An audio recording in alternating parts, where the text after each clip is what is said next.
Hey guys, what's up? It's Nicole. Welcome back to my channel. So, I just thought I'd pop on and do a little live stream. Not too long, just thought I'd come on and kind of let you guys know, remind you guys of the schedule for next week. Now, next week, I'm going to be going live on Monday night at 6 p.m. Central Standard Time. So that way, everybody who has to work during the day, hopefully they'll be off and they can come and we can, you know, shoot the shit, all that stuff. Hey, classy bitch.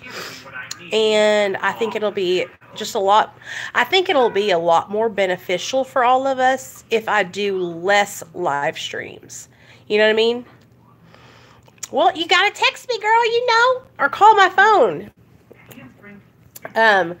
You know, you can call me anytime, okay? Anytime. Leslie, right? Call me anytime, okay? Do not be worried about being afraid to call me or think I'm too busy. Just call me, okay? What's going on? Are you overtaking them? Because if you are, I've done that before, and I'm telling you from experience that it doesn't do anything, like you're just wasting it. Okay. Just text me. It's okay, girl. So, anyway, here is the deal. I want to do live streams. Oh, yeah. Well, listen, I totally understand that. Like, I'm being straight up with you, girl. Like, when we first... No, I just have Messenger, girl, but you can reach me on Messenger. I took down my Facebook. It was just becoming... You know how I was on Facebook. It was like I was fighting everybody all the time. And it was getting to the point where it wasn't healthy for me anymore because I was constantly trying to stick up for medically assisted treatment. And I don't know, it just kind of got overwhelming.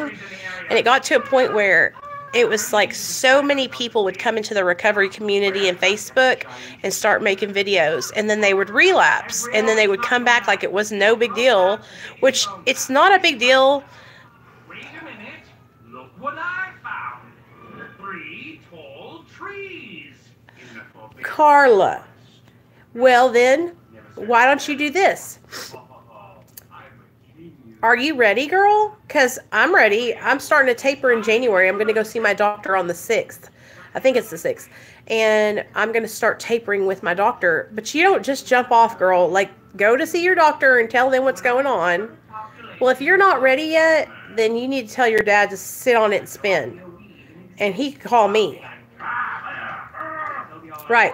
If you're not ready, Carla, you are a grown woman. And it's not sub-use. If he needs to, take him to an appointment with you to see your doctor. Take him to one of your therapy sessions. Bring him over to this channel and tell him he can call me. Like, I had to, okay, when my mom and dad found out that I was on, well, they didn't find out. I just told them, you know, and that's why I try to tell you guys, like, honesty, just being honest from the very beginning is always the best policy, because then we get caught up in situations like this where our parents don't know, or so if you had, but that's in the past. All you can do now, Carla, is do what's best for you. Do not jump off because your dad wants you to jump off. Hey Byron, this medication is not made for you to just jump off because your dad says you need to jump off.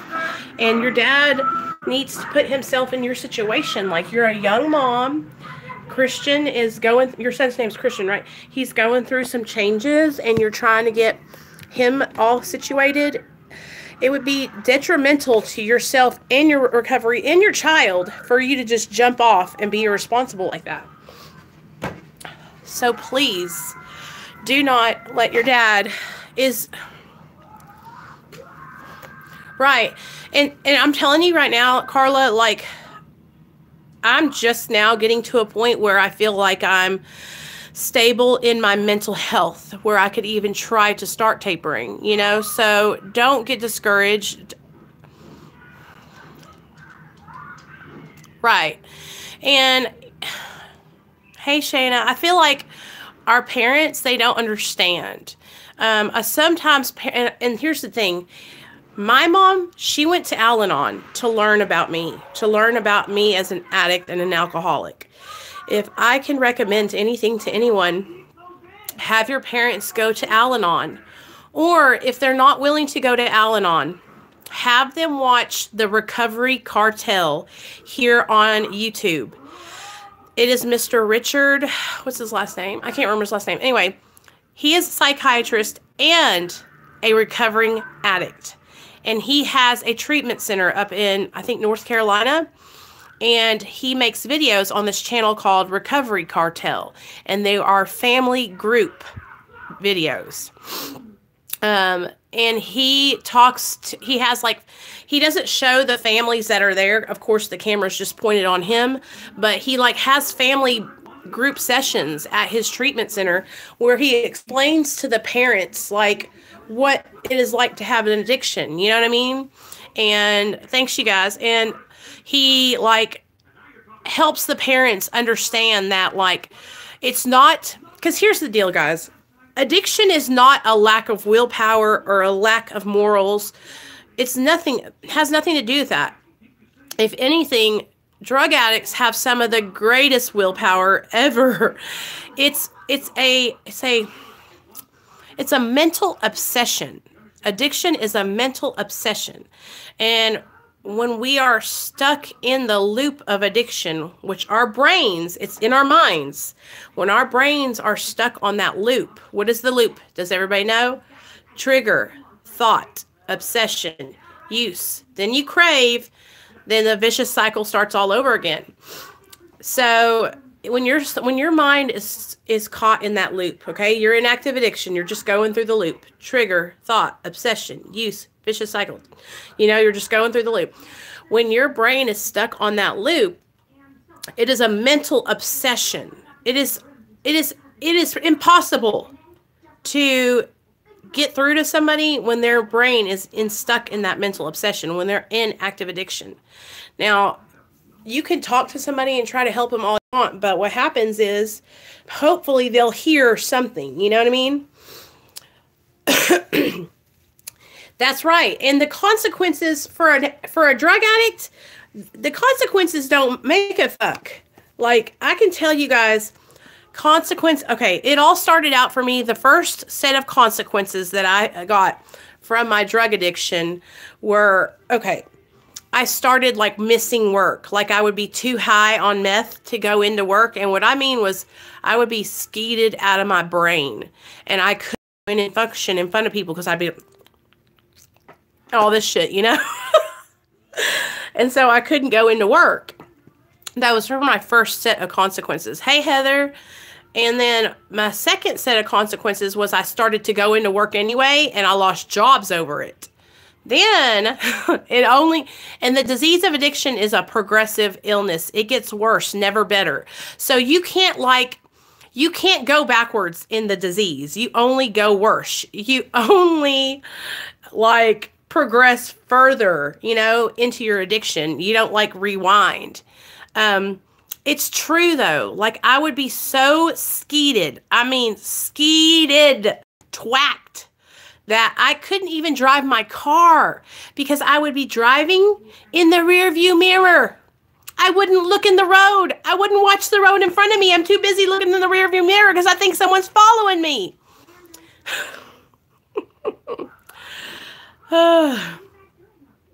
It's just crazy. Then I got in trouble by the law and went to prison. Then I got out. Then I got my car impounded. And I had to sell it because I couldn't get it out because I didn't have no money.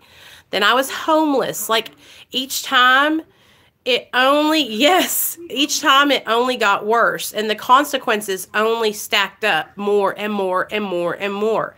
Going to jail for stealing and then going and having to pay fines,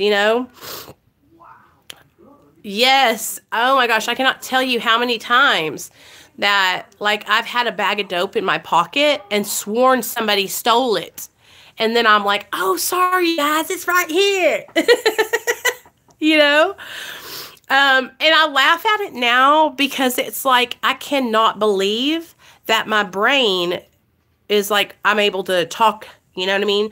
Because I don't know, you guys. I'm telling you, like, whenever I went into that coma for 7 days, like, they didn't think I was going to come out of it, you know?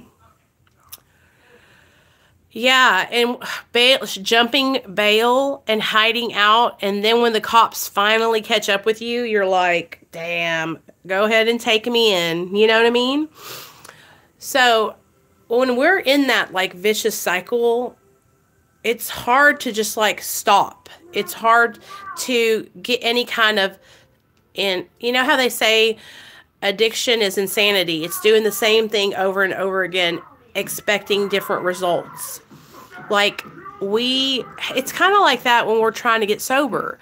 We keep doing the same thing, trying to get sober, and expect different results from it, but it's only going to get the same thing. If we only try half-assed, we're only going to get half-assed. Hey girl, if we only try halfway, we're only going to get halfway results, you know? And for me,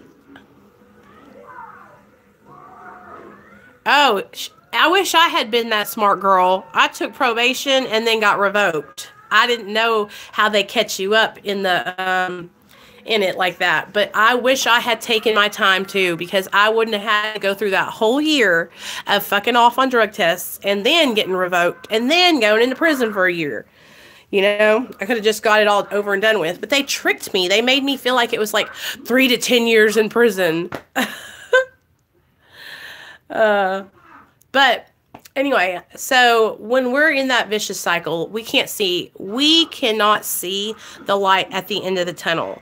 All we see is like what we're doing. All we see is like the repetitiveness. And a lot of the times when we're in active addiction, when we are in active addiction, we are in such a negative headspace. You know what I mean? We are so down and out on ourselves.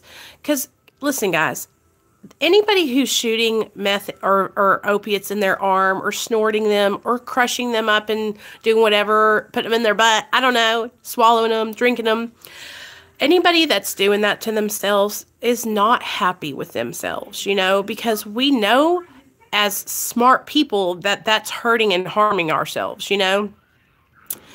So it takes someone who's really beaten down, broken, and really in a bad place to continue on living that life like that. Me too, girl. And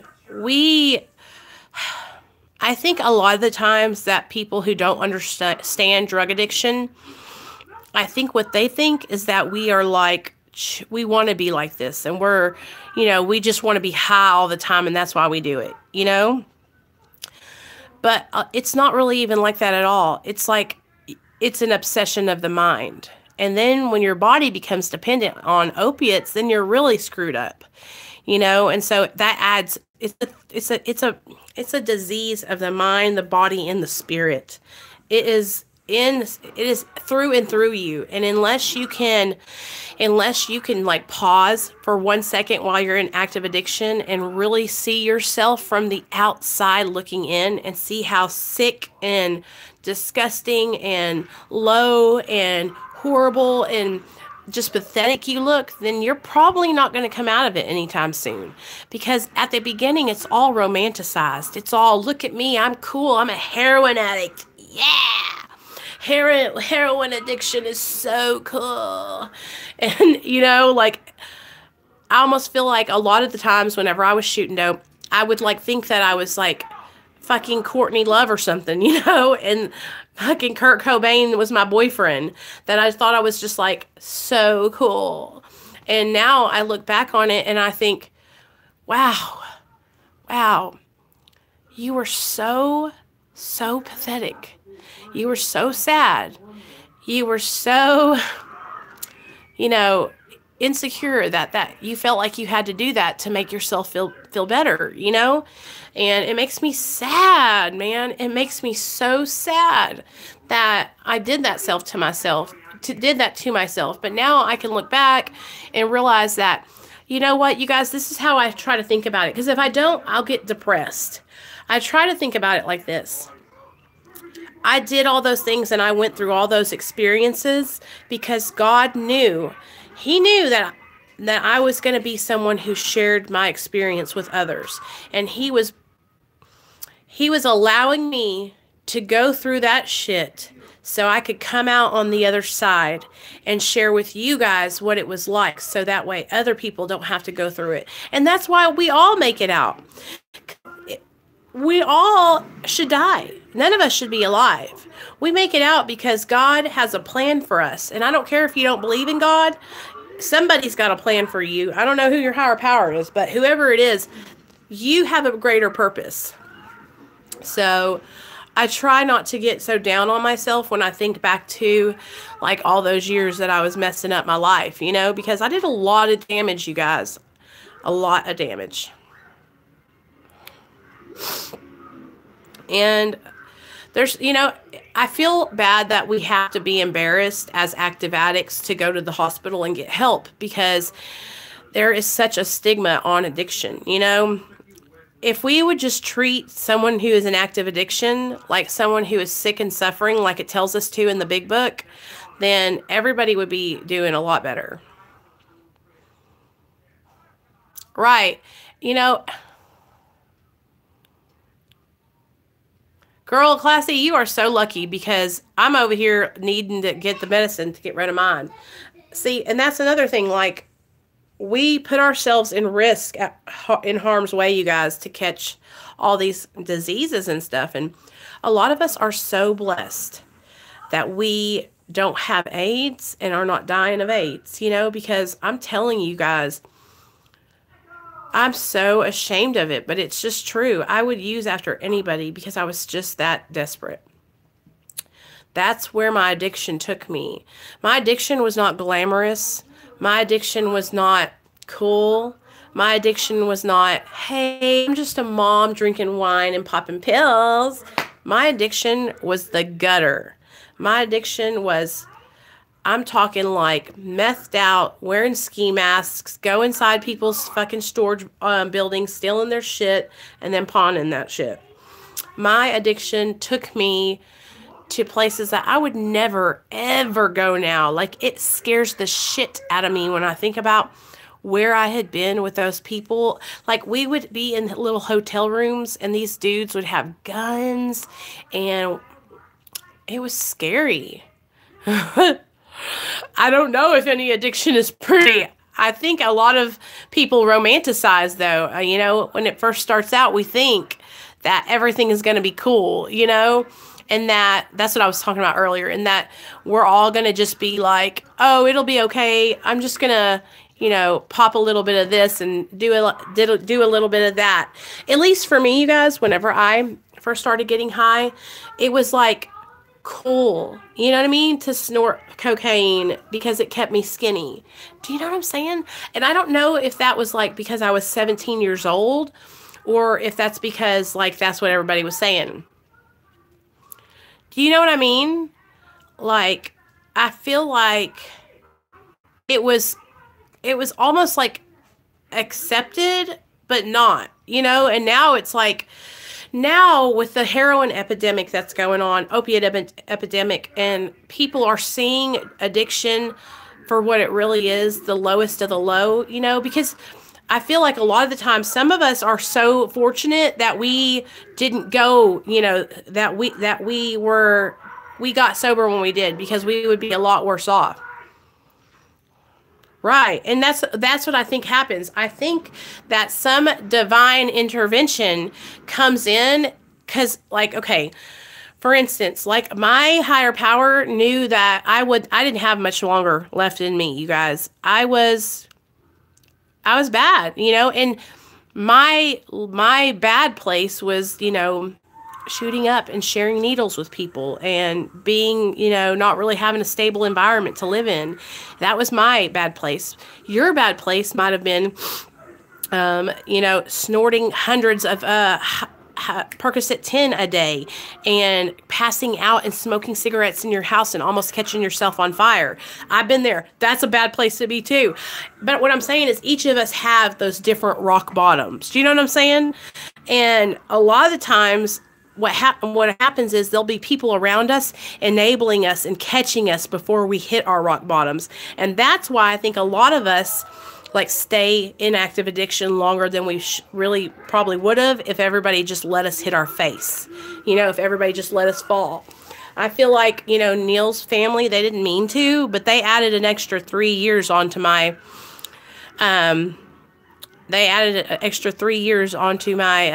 addiction because they were enabling our behavior by giving us money, you know, but they didn't know any better, you guys. But my family, I'm telling you what, you guys, my mom and dad, they don't take no shit. And they were like, bye. See ya. You know, and I think it's because my dad and me are so much alike, but he's like, I can't watch you kill yourself. It's going to give me a heart attack. It was breaking his heart in two.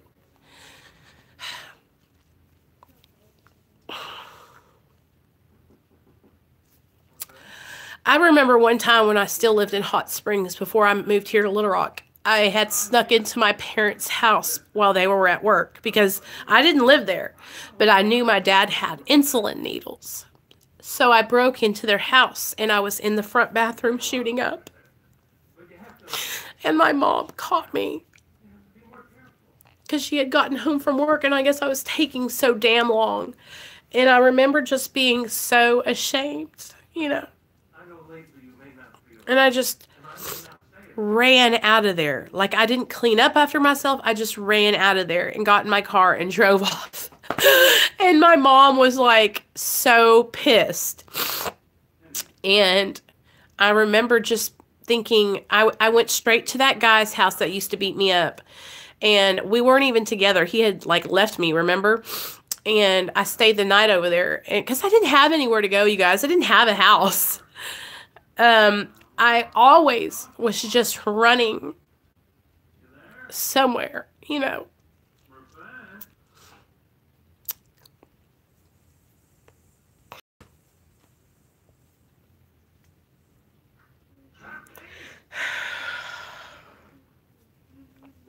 My parents were so good to me, you guys.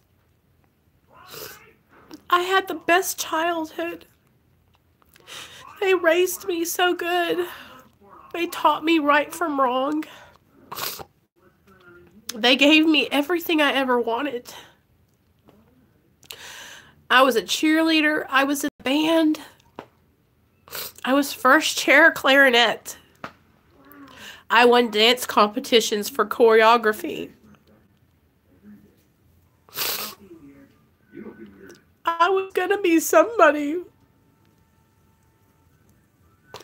I was doing so good. I'm telling you guys, like, it just happened that quickly. It happened literally overnight. I met this guy, and then I started using drugs. And within a year and a half, from the time I was 17 to the time I was 18, almost 19, I was already doing dope every day. Like, it's just, when I look back on it, I think about how, like, I had my whole life ahead of me. If I could have just stopped. If I could have just stopped, I could be so farther in my life, you guys. And if you're young and you're not 37 like me, if you're young in your 20s, like, this is your chance. Just stop now while you're ahead. You know, stop now while you're ahead, because it is so discouraging sometimes to look back and think about all the things that I missed out on in life because I was fucking up. And those 10, 12 years, baby hush, went by so quickly. Like, when you're in active addiction, it's like you wake up the next day and it's been 3 years. I swear. I swear.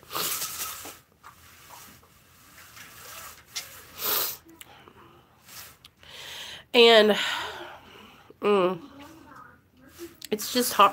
It's hard, you guys, because I don't think other people who are not addicts understand. Like, believe me, like, if I could have changed what I did, I would, you know? Why don't you go knock over there on Ashland's door and see if they're home? Okay, I'll watch you from the window. Get your shoes on, get a jacket on too. Well, where is it? Downstairs, right beside the door. This boy, I swear. My eyes are red from crying. I'm just like, I don't know. I'm not sad or anything, you guys, but I wish people could understand, you know, so that way maybe if normal people watched videos like mine, you know, from our point of view, then they would understand, like, you know, I promise you, I'm not proud of anything I did. Yeah? What just happened? What, baby?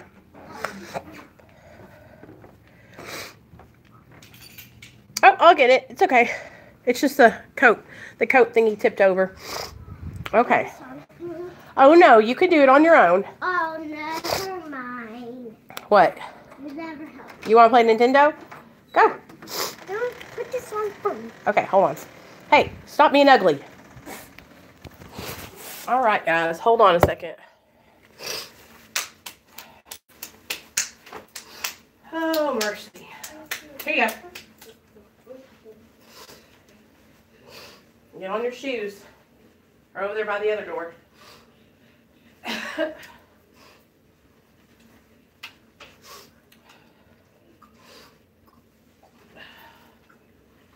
Oh, your mom. I love you, okay? Okay.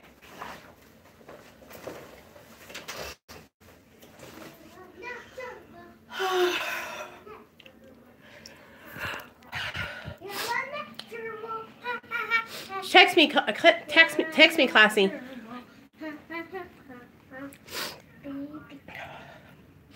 I cleaned house this morning, like I got everything done this morning, so that way me and Nate could chill. Is this my foot? Thanks, Keith. Yeah.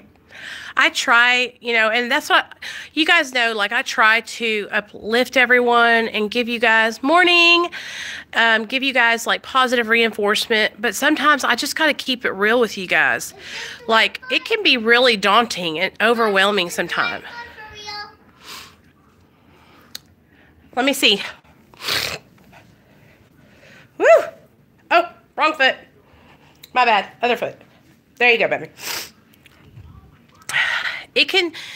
That's why, like I say, I really do work hard, you guys, on not looking at everything like I do, like I am right now, like from a larger standpoint. Just try to take it one day at a time. And that's what I usually practice, but there's some days where I just think back and I'm like, if I knew then what I know now, mercy, the Lord would I would be a different woman. You know what I mean?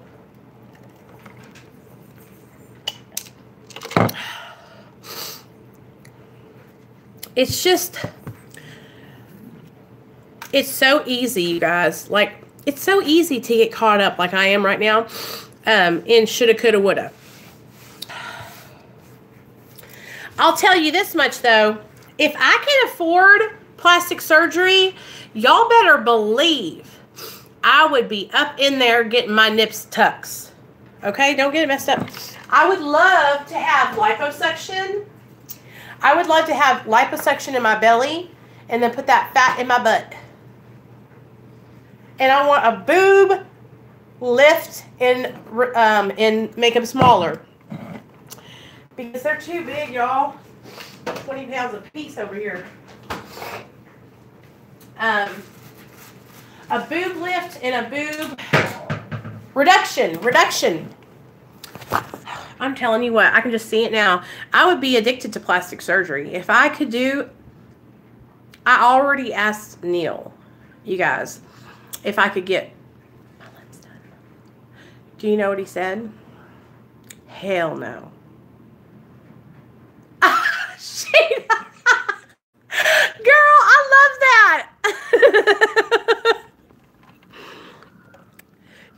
crack me up. I don't have my girl. You know what my nickname is. My nickname is Flat Booty Bitch. When I was in high school, y'all, the boys used to make fun of me because I would be like the black boys, not the white boys. White boys never say anything about it. But the black boys would be like, girl, where'd your butt go? What the fuck? Where'd my butt go? It's in my chest. That's where it's at. You know, but they would give me hard times.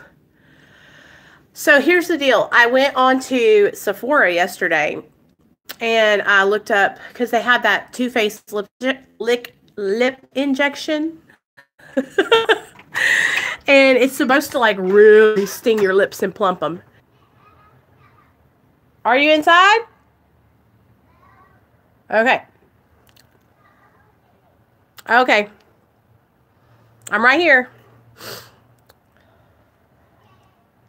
So, I'm telling you what, though.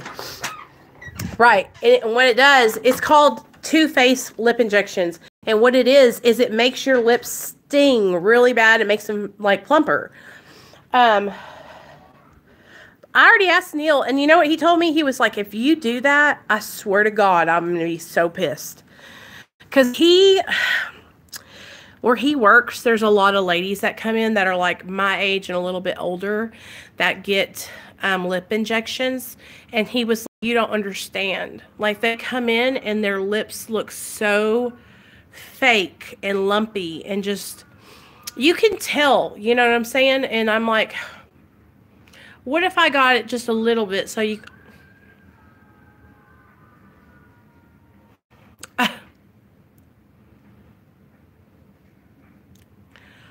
Oh! Michelle, what did it feel like? Did it feel like you had something in your lips? See, I would like to try it one time, like Michelle did. What if I like it? I'd probably like it. If I was to get them, I would be like, pump these bitches up. I want you to fill them up. Fill them with all this stuff.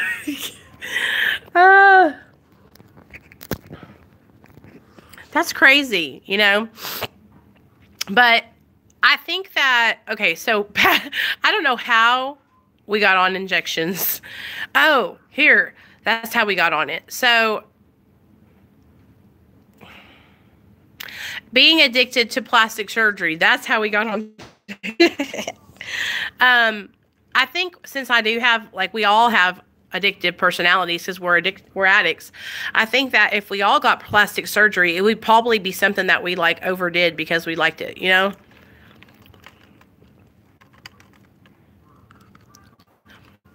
The only thing I want to do is get my tooth pulled forward.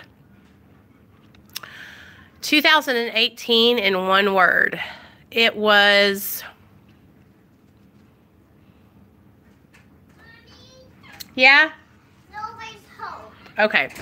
It was... I just want to go to the playground. Okay. Hold on, baby. It was overwhelming. It was a lot. I don't know. For me, I learned a lot about myself in 2018. I feel like 2018 for me was a year of self-exploration. And I feel like 2019 for me is going to be a year of change. I feel like 2019 is going to be the year that I change a lot of things in my life and make changes for the better. Like with my eating and my weight and my medication-assisted therapy. And I feel like I'm fixing to really do some things up here in 2019, y'all. I feel like I have unlimited resources. I got my little gym membership. Hey! I got... me and Roberta are going to be doing, so she's here right now, so I'll talk about it. Me and Roberta are going to be doing this book called, it's about emotional weight loss by Sunny Rosati. And I will plug the book in its own, own video. But what we're going to be doing is, it's basically like journaling and planning for success. And wear 2 shirts. that's how we have to be ready to lose weight, because we're not going to lose weight if we don't plan to lose weight and plan our days and plan our meals out. So it teaches you that like responsibility in planning, you know. And so I've already been reading a little bit in the front of the book, but we're going to be doing that together. And so that's going to be a really like, and y'all will be able to see it because we're going to make videos about it. But I feel like if anybody else is out there that is struggling with, you know, their weight and they want to get on a regimen, like come and do this this book with us, because I'm going to be uploading, like, I'm sure it won't be every day, but I'm sure I'm going to upload like meal prep days where we do it on Sundays, and I'll set up the camera and you guys will be there and you'll get to see me like prep my meals for that week, because this is how I'm going to have to do it, you guys. I'm already planning because I know myself. I'm going to have to prep my meals that Sunday for the next week and have them all in little Rubbermaid containers. So that way all I have to do is pull my food out and eat it. Emotional Weight Loss by Sunny Rosati.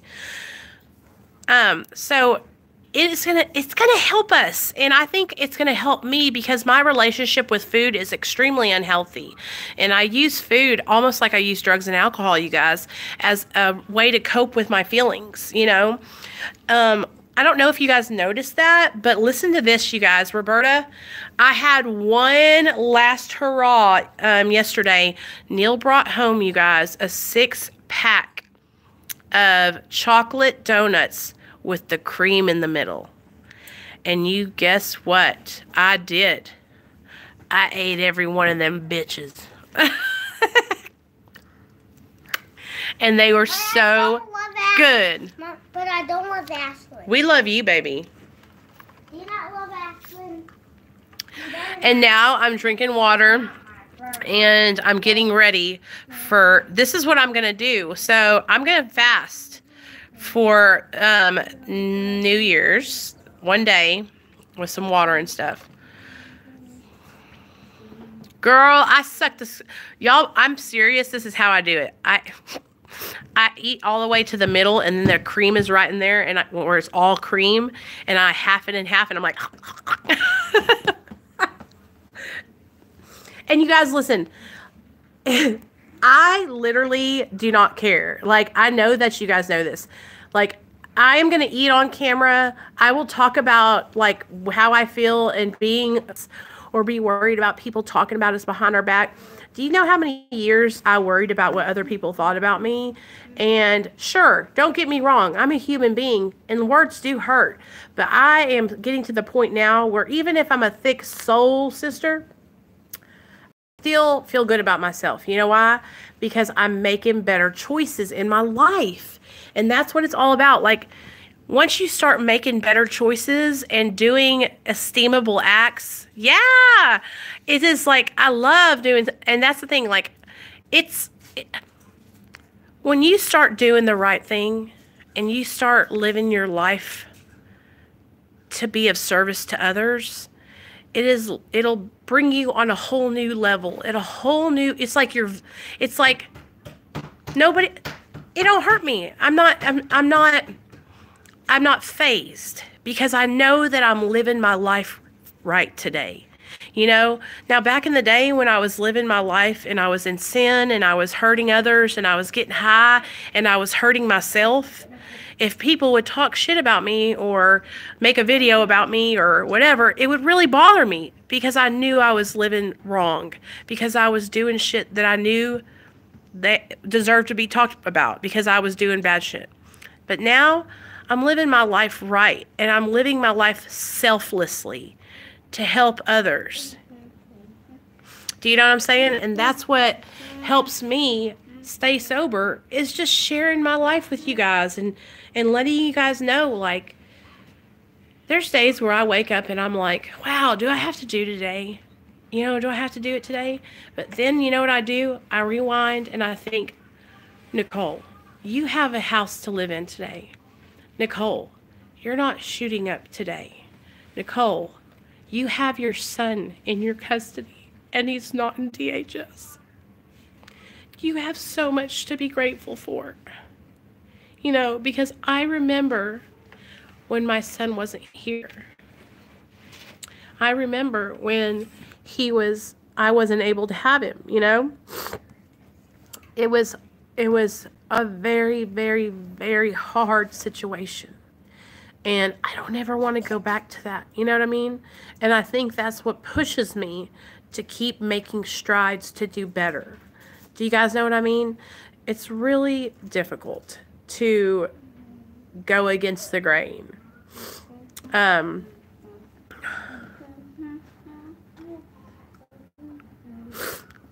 It's difficult to go against the grain and do the right thing whenever a lot of other people aren't. Hey, what's up, Money Stacks? Welcome to the channel.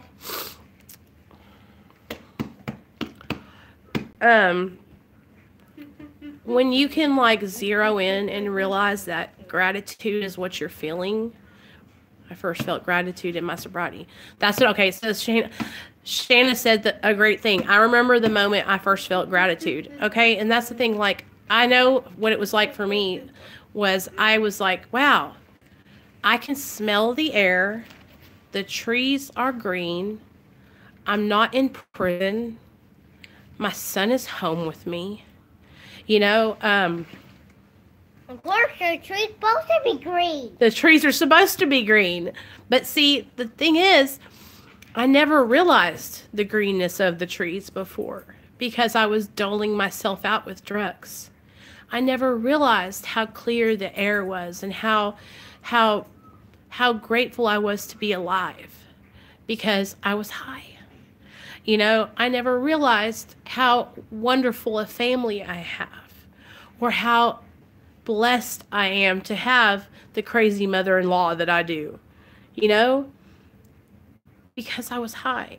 And now that I'm so, like, now I feel feelings on a whole new level. And from what I hear from you guys who have come off of medically assisted treatment, I'm fixing to feel feelings triple that after I get off Suboxone. So I can't even imagine what it's going to be like when I get off Suboxone because I'm already such an in tune with my feelings kind of person. Do you know what I mean? Like, I'm already so sensitive, you guys. You know what I mean? I've always wore my heart on my sleeve because my intentions are only to help others. And I want some of this. Hey, Bobby. I can't imagine what it's going to feel like, you know, because I'm already so emotional, you know. But I look forward to all of it, you know. I'm looking at it like a challenge. I'm looking at it from the point of view that, like I, kind of like a basketball game, and I'm playing to win. You know, that's how I treat anything that I'm going up against. You know. Now, I hear so many people talk about like how sick I'm going to be and how terrible it's going to be, but you guys, I've shot a baby out of my vajayjay. I'm going to be fine. You know, like, I'm really not, I'm not really stressing it or that scared about it. But really, I think I've just kind of dragged ass for a long time because I'm comfortable. You know what I mean? And that's why I try to push myself out of my comfort zone, you know? It can be overwhelming. Oh, I'm not tapering fast. It's going to be it's probably going to take me a good 10 months or maybe even a year to get off completely. Right. Yeah. And that's the thing, like, so Roberta, if you think about this, if you had learned those coping skills while you were in your Suboxone maintenance medication, do you think it would have been a little bit easier whenever you tapered off? You know what I mean? So I feel like what I did was I kind of did it differently, and I went ahead and I'm on the medication, and I'm learning those coping mechanisms and those things to do differently now. And I got that, like, I got so much support, you guys. I have all of you guys, and then I have my sponsor, then I have of course Neil and his parents, and then my parents, and then I have Nathaniel.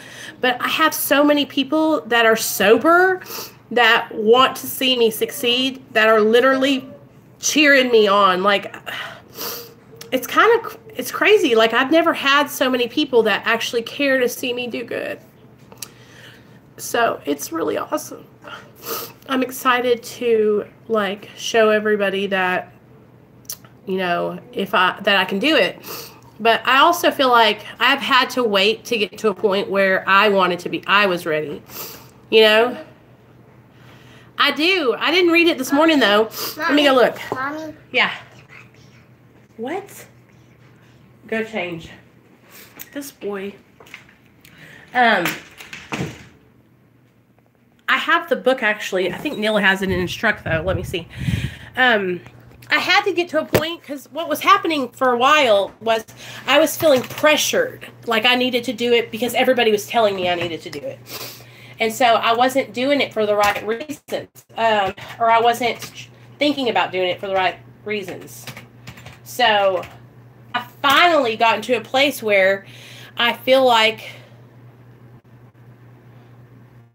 I can, like, you know, be real and say, you know what, I'm ready, and I'm doing this for me, not for anybody else. Because it's not about anybody else, you guys.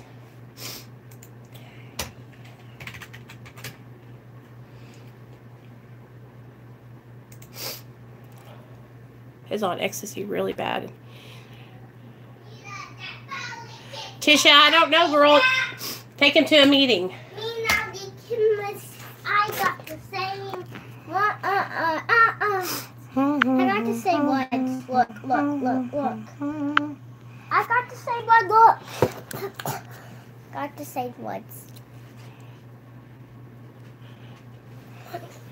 Bye, Leah. Love you, girl. Look at I'm just going to let you guys know that I've been having a group of people who are trolling my channel, and they'll come on and they'll say stuff like this person just said, and it's not anybody needing help, y'all.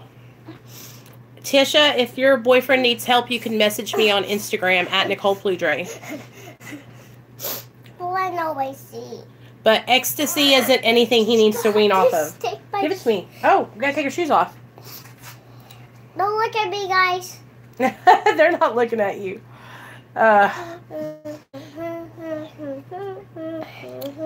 Give me your other foot. Nate, I don't know why you keep doing this, son. It's really making me upset. I don't keep doing it. Well, who did it? You don't know I'm nothing. as low as I can go with my pain level. Some days Mommy, you don't know nothing, Mom. I have been on it for 3 years. I'm in a funk. I'm very depressed. I know I'm not alone, but any words of wisdom? Hey, Shannon. Okay, so right, I have been there too, where I kind of get myself into a depression. And I'm going to tell you this, like, are you comfortable at the medication dose that you're at? And do you feel like you are, like, wanting to taper? Also, have you done anything else just besides being on Suboxone? Are you doing any meetings, any therapy, maybe smart recovery, refuge recovery? Because what I find really helps me, because I've been in those places where I was on my Suboxone and I almost felt like this absolute no motivation, like no drive for life, right? And so what I did was I started looking into mindfulness meditation. I got a book from Kroger. It's literally in the magazine section, you guys, and it's called Mindfulness Journal, and that's what it says on the front of it. It's light blue. And I do that mindfulness journal, and I also, like, get and talk with other people who are, you know, in recovery, because it encourages me. Yeah, you know. And also, like Roberta was saying, I felt like at first, whenever I was getting not used to my Suboxone, but I have noticed that being on Suboxone has kind of like taken my mood and lowered it, and I'm already a hype person, Yes, I go to meetings, but people think I am not in recovery and I get discouraged. Okay, so let me tell you something, Shannon, okay? Recovery is not about being sober, okay? Recovery is not about removing drugs and alcohol from ourselves. A person can be completely sober off of all drugs and alcohol and still not have one bit of recovery in them. Recovery is the work that we do on the inside. Recovery is the work that we do. Is this weird? How can guys talk in dreams? I don't know. Working on the trauma, the depression, maybe the insecurity, the fears that we have. That's what recovery is about, okay? Now, I don't know what meetings you're going to, but I know that where I go at AA, that they are extremely, extremely accepting of people like us who are on medically assisted treatment, because opiate addiction is an outside issue, and Alcoholics Anonymous doesn't have any opinion on outside issues. Only thing you have to be a member of AA is a desire to stop drinking. That's it. Okay? So struggling at the meeting you're going to with them being judgmental and not accepting of your recovery, then you might want to try a different meeting. Because listen, girl, recovery is not about judging others. Recovery is not about pointing out that someone is less than or needs help because they're on Suboxone. Recovery is about helping others. You know what I mean? Recovery is about working on the inward, okay? So a lot of people who stop using drugs and alcohol are just miserable, dry, not working any kind of program, and not in any kind of recovery. Your life, you haven't liked it. Right, and here's the thing, Shannon. Like, really, really, really think about it right now. Are you feeling this like depression because you are lacking something in your life? Do you feel like you're not doing something? Do you feel like you could be doing more? Like, that's what I have to do. I have to sit down and I have to really like pinpoint, why do I feel this way? Is it because I've been locked up in the house for 3 days and haven't left and I need to get out and get some vitamin D? Is it because I'm not pushing myself hard enough and I'm not doing my meditation and my prayer in the mornings? Right. And so here's the thing about not drinking, Roberta. Mommy. For some people, and I don't know if it's like this for you. Baby, stop. I think that for some people, that drinking might not be something that affects them in a negative way. But for people like me, I can't drink because what happens is it lowers my inhibitions. And then I make bad choices. So that's what you have to ask yourself, Roberta. When I drink, what do? Do I go out and have sex with all the boys? Do I find me a hot guy and act crazy? Or do I go out and get high on other things? Does it make me want to do stuff I'm not supposed to do, I don't have near the issue with pain that I did with morphine. I lost my dad in July and it's about killed me, and my mom had a nervous breakdown. Well, that's the thing, Shannon. You're grieving, and I'm telling you right now, with grieving, it takes time. And if you can, look up the grieving process on Google.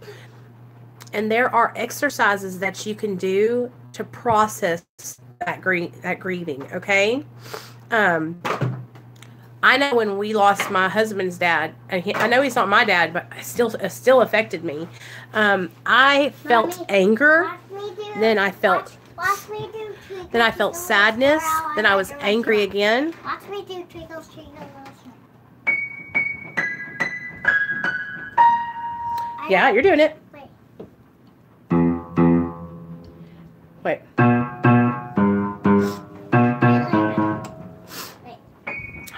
found out that the newcomers are looked down upon by the vets in recovery. It's hard to open up because we don't want to be judged. I know that's right. And listen to me, Michaela, in bigger meetings where there's old timers that have like 30 plus years. Did you hear me do it? I did. Okay, Rock and Roberta, love you. When you have people that have like 30 plus years of recovery, I feel like what happens is a lot of old timers forget where they came from. And that's easy to do. You know what I'm saying? They forget what it was like when they were us. You know what I mean?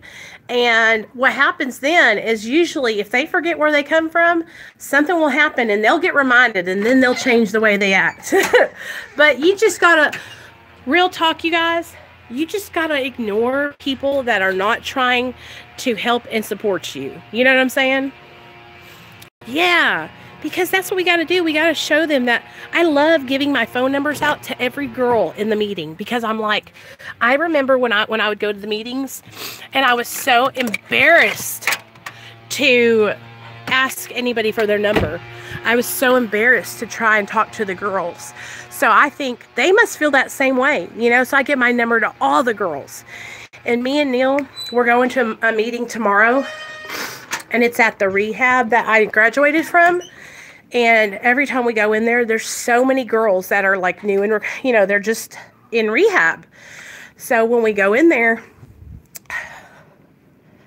I give all the girls my number and tell them to call me when they get out. Now, let me tell you this. I give my number to probably 10 girls at a meeting. And I might, this is the thing with following through, you guys. I might hear from one girl. Real talk.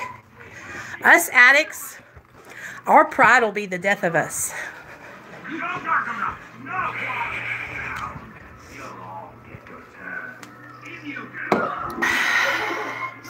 Nate!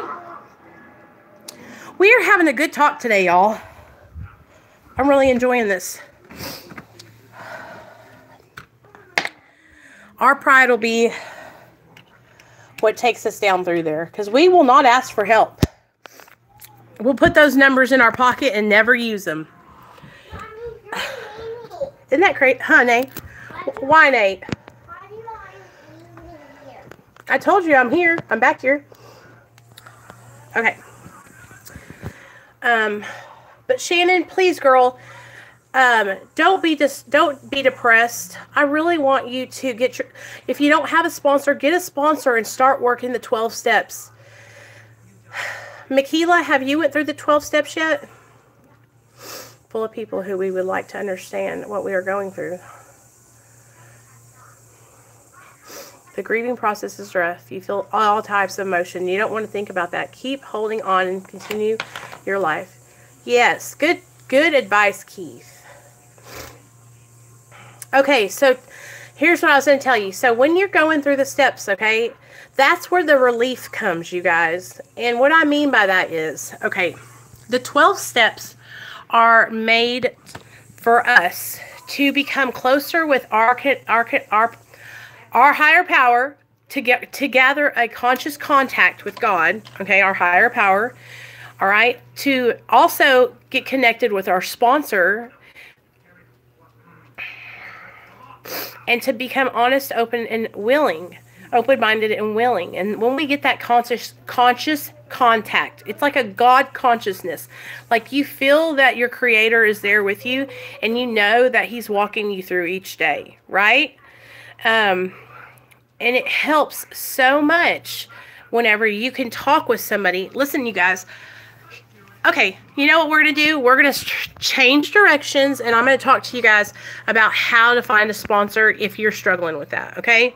So, whenever I was looking for my sponsor, my friends and the people in the program told me to look for someone who has what I want. Like, and this is real talk, you guys. I looked for somebody that had a job, that had their own car, who seemed like they were like happy in their recovery.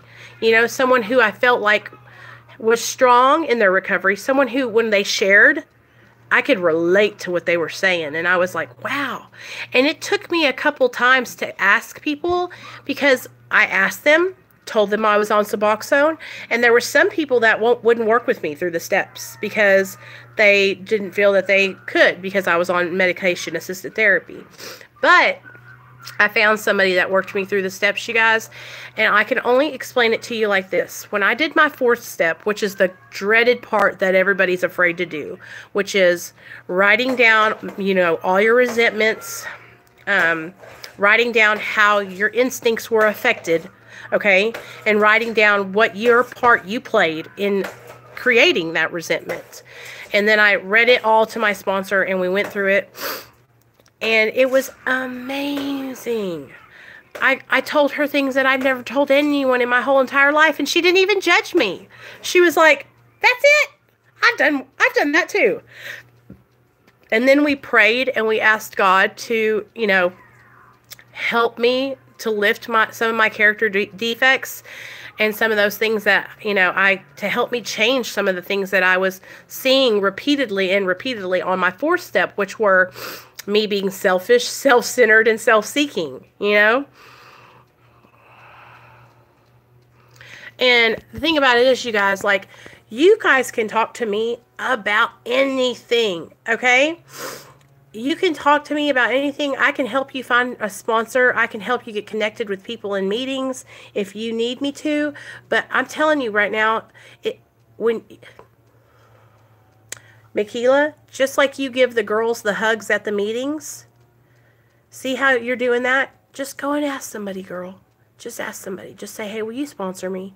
I really want to work through the 12 steps. And you know what? It ain't nothing. It's nothing. And I thought it was going to be so hard, you guys.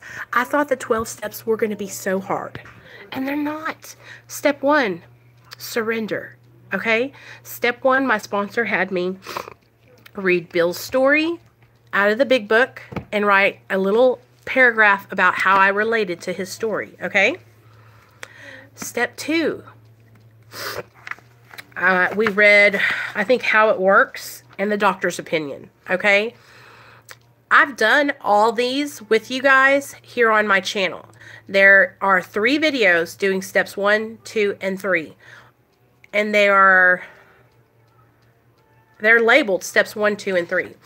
And that's as far as I could go with you guys, because the rest of it is like hands-on with your sponsor, like step 4, doing your inventory and everything.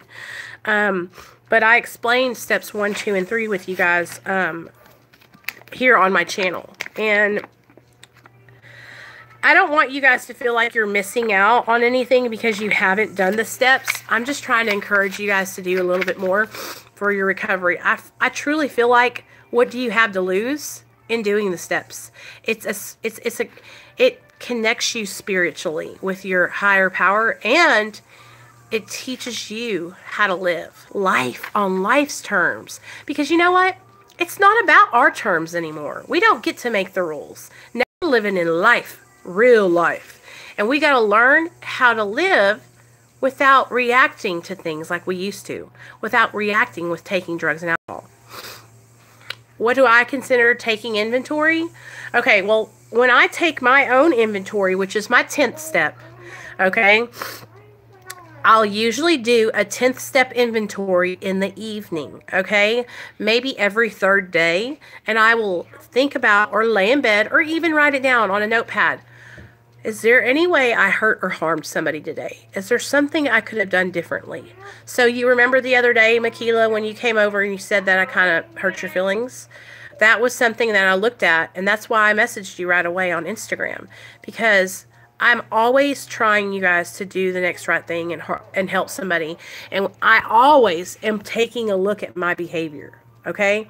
I do know that I can be very assertive in my videos, and I can come off as aggressive. I can come off as very stern, I guess. And so I try to take a look at that, and I try to change the way I deliver messages so that way they'll be accepted by you guys, because I don't want my message to be lost by the way I deliver it.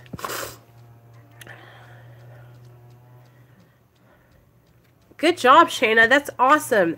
And that's what we have to do. Like, taking inventory is when we're looking at our behaviors and we are taking responsibility for the negative behaviors that we do. You can even look at positive things you do. And if you're doing things and you think that you should be doing more of, then write that down too.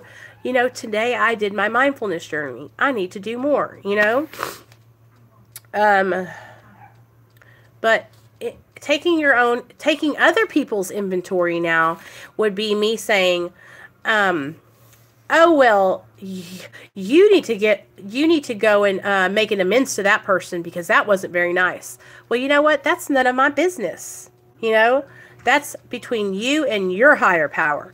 And it's hard when you're helping others because sometimes I feel like I might cross over that line, and I never want to.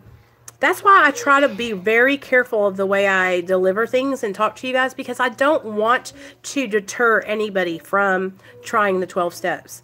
I don't want to discourage anybody. I want to encourage you guys at all times, because I'm going to tell you this. Well, sure. I feel like taking inventory is a very humbling thing, because when you're taking my own inventory is humbling. Now, we're staying humble and pointing out other people's flaws is not what we're supposed to do. Like, it doesn't matter. Like, I'm not supposed to do that, period. It is not my job to judge or point out where someone else is falling short. Because you know what? That person knows that they're falling short. Okay? And I don't need to be pointing it out. And that's where I have to look at my behavior and realize, you know what?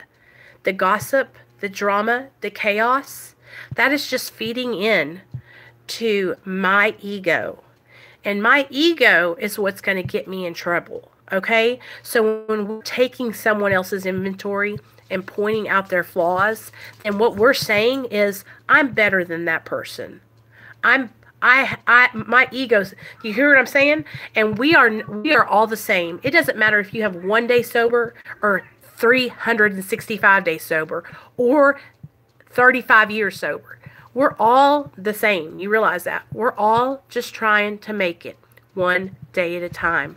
We all only have today. We're not promised tomorrow. So we're all on the same level, you know? So and you guys, I am a human being. It is hard. Like, I'm keeping it real with you guys. It's hard to not get involved in drama. It's hard to not feed into the trolls that are trolling my channel and making videos about me on another channel. It's hard for me not to go over there and say something on their channel or comment underneath their videos, but I will not do it. I will not do it. You know, now, taking your own inventory and looking inside of yourself, a lot of people don't even know how to begin to do that. A lot of addicts and alcoholics would I do everything right. I'm such an honest person. How many times have we said that? Oh, I'm a good person. I'm such a good friend. When we were in our active addiction. Oh, I never hurt anybody. I was always helping others. When you can truly get honest with yourself and take your own inventory and look inside yourself and realize, yo, like, no, I was lying all the time, you know. And that's what I feel like I've gotten to a point where, like, I know when I'm screwing up. I know when I'm not doing right, and I can feel it, you guys. It's an uncomfortable feeling. I can feel it in my soul, you know. And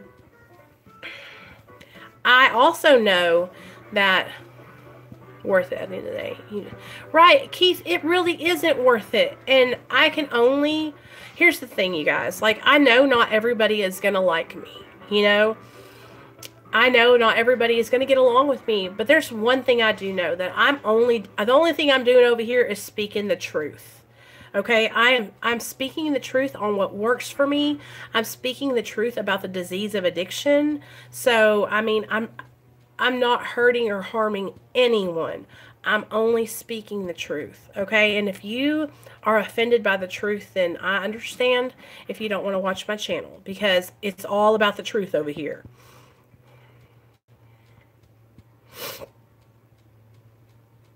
Yeah, Michaela, and what happens to me, I feel like it's easy.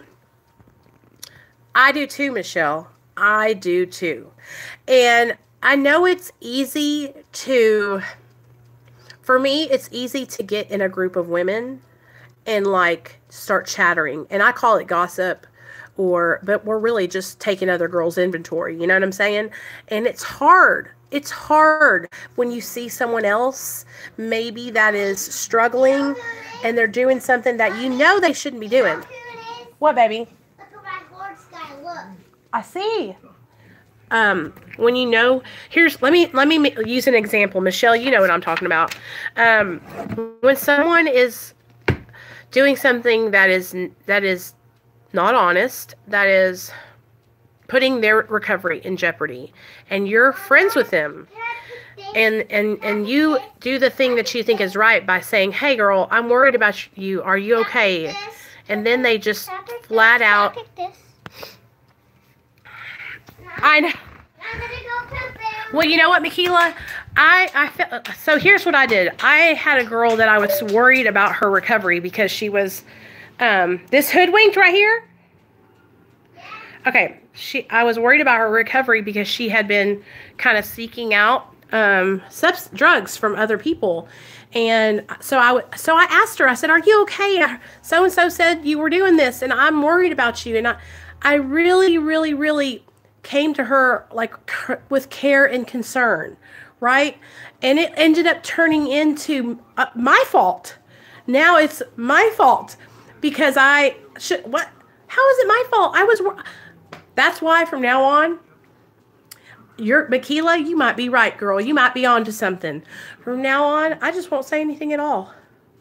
But what if someone called you guys and told you guys that I called you and that I called one of you and asked you for drugs? What would y'all do? Wouldn't y'all call me and make sure that I was okay? Wouldn't it just blow your guys' minds that I was trying to get pills from somebody else? I mean, I guess it wouldn't. Hold on. Nate needs me. Hold on, guys. I'm coming. Taco, it's Mommy.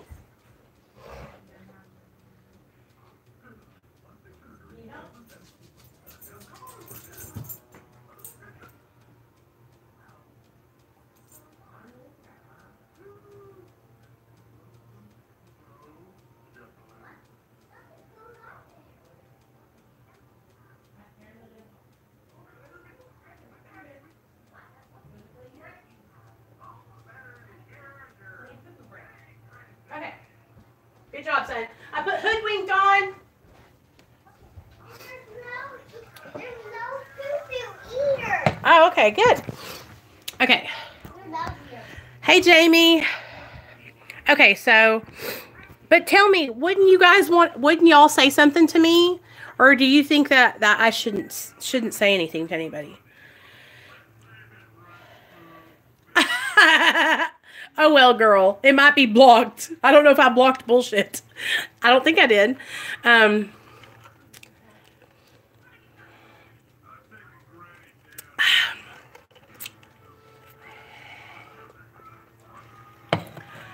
All I'm saying is that I feel like because I'm friends with people and I'm close with them, that it's kind of my responsibility to, check up on my friend if I think they're struggling. I don't know. I guess that's just how I was taught growing up, is that to be loyal to my friends. You know what I mean? And I think that what happens when we're drug addicts and we're struggling, we get embarrassed and we get ashamed, and we're like, hold on, guys. I got to take my medicine.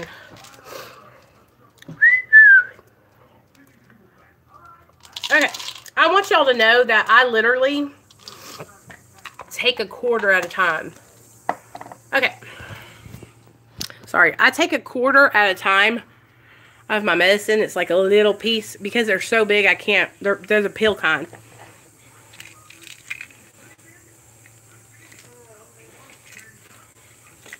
Right. But you know what? I'm learning that with certain people, because it's a learning curve. With certain people, you can't say anything. You just have to let them go through what they're going through because they don't really want your help. They're not really, I don't know. Anyway. So I wanted to tell you guys Exactly. Exactly. And that's what I was saying the other day. Like, if we're talking about someone to somebody, then they're going to be talking about us to somebody else. True story. Oh, so, Michelle, I know what you mean. But here's the deal. Some people just can't do it. They are constitutionally incapable of being honest with themselves. And there's a lot of shame connected to it, okay? And listen, you guys, there is no shame in still wanting to use. There's days where I have thoughts of using. It's normal. It's going to happen. What's not normal is to go out and purposely deceive. You know, I don't know, that's probably normal too. Mommy, I miss my daddy. Baby, he's going to be home tonight at 10. I'm sorry you missed him. When's 10? Tonight when it's dark. I know. And that's what we have to remember. And so, listen, this is a learning experience for me too, Michelle. Mohawk. We have to remember that we were once like that too. And we also have to remember that our pride and our ego is what's going to bring us down through there. Right, Shayna. People wouldn't understand. You're right too, Keith. So this is the way, okay, the way the 12 steps teach us to treat others is to treat them as if they are sick and suffering, you know, and to try and remember when we were there. But I come from a background of a therapeutic community. So, Nate, stop, baby. So I was taught tough love. I was taught that you need to get honest. And if you're not honest, then you're not doing shit. If you're lying, you guys, then your recovery is based on what? If your recovery is based on an entire lie, you know what I mean? Then what's going to happen whenever you can't keep that lie up? That's why it's so, so important for us to get honest. It doesn't matter if it's just with one person. Ashley was outside the whole time. Put the window up and yell at her. Okay, can you put it up for me? He is nuts today. It's because he has been chilling at the house for 2 days. Come, let's both come. Go ahead. Both. Ashley! Come play!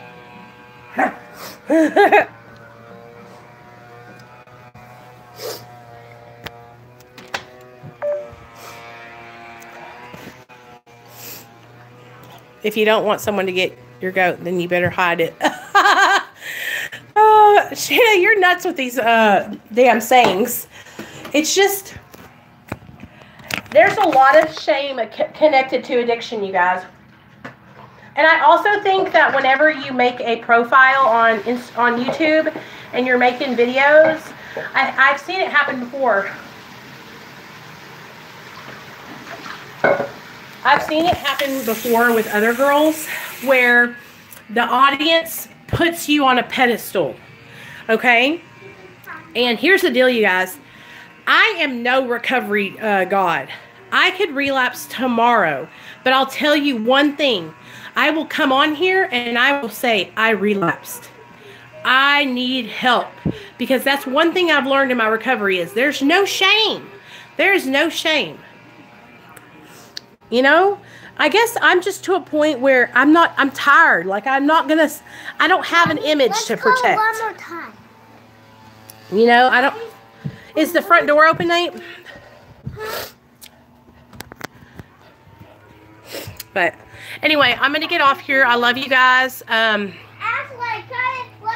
will, let me charge my phone up and then I'll text you guys on the YouTube Messenger and Hangouts and let y'all know when I go live again. All right. I love you guys so much. I had the best talk with you guys and I hope y'all enjoyed it too. All right.